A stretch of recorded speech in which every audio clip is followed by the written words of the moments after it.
Arcila, le podcast où l'art et la culture se rencontrent pour célébrer la richesse des identités locales et pour en créer une présence originale au monde.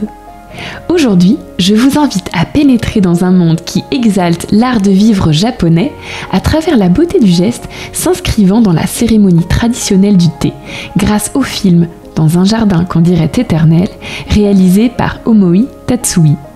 Cette œuvre, sortie en 2020, nous emmène dans une petite maison traditionnelle de Yokohama où Noriko et Mitsuko, deux jeunes femmes fraîchement diplômées, découvrent cet art ancestral de la cérémonie du thé.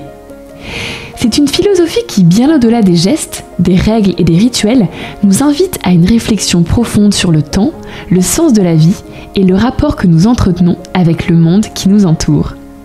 Dès les premières minutes du film, nous sommes frappés par la délicatesse des gestes, la précision des mouvements et l'attention portée à chaque détail. L'apprentissage de cet art est la répétition patiente d'une gestuelle qui doit devenir naturelle, presque nécessaire, jusqu'à faire partie de soi. Pour reprendre une réplique du film, la forme est un contenant dans lequel on peut ensuite mettre son âme. Cette phrase résonne comme une parole de sagesse. Derrière chaque geste, devenant apparemment mécanique ou automatique, il y a une intention, une âme qui s'exprime. Et c'est là toute la beauté de cet art qui ne se contente pas de préparer du thé, mais qui en fait un rituel sacré, une méditation en mouvement.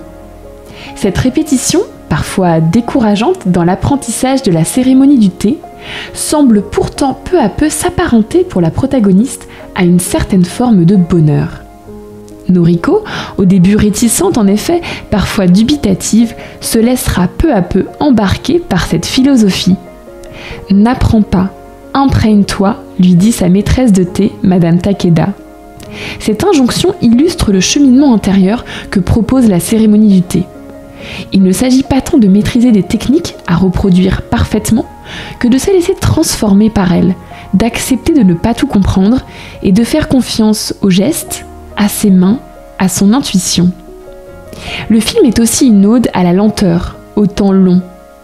Ce film, tel une porte s'ouvrant sur un jardin, qu'on dirait éternel, nous invite à ralentir, à savourer chaque instant, chaque geste, chaque intention. C'est un enseignement à la confiance et à la gratitude, illustré par ce proverbe découvert par Noriko lors de son cheminement. Chaque jour est un bon jour.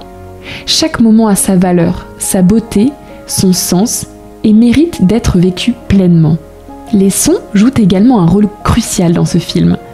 Le bruit de la pluie, le murmure de l'eau qui s'écoule dans une fontaine, le frémissement du thé qui infuse.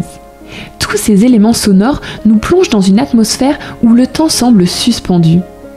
Ces puissantes métaphores du thé nous invitent à changer intérieurement, à nous adapter aux saisons, au cycle de la vie. Au-delà de la contemplation, ce film est aussi une réflexion sur l'apprentissage exigeant, la persévérance et l'humilité. Tracer son chemin, c'est accepter de se perdre et pour autant de continuer avec patience et dévotion. Comme le dit Madame Takeda, la maîtresse de thé, pour gagner, il faut parfois tomber. C'est une leçon de vie qui nous montre que chaque moment de l'existence, tout comme chaque moment passé autour de la préparation du thé, est unique et doit être chéri. Elle nous rappelle l'importance de nourrir nos yeux, nos sens et d'honorer ces instants précieux où le temps semble s'arrêter.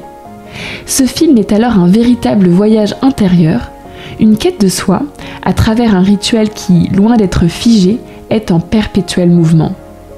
En découvrant ou en redécouvrant le film Dans un jardin qu'on dirait éternel, laissez-vous porter par la beauté des images, la douceur des sons et la profondeur des enseignements.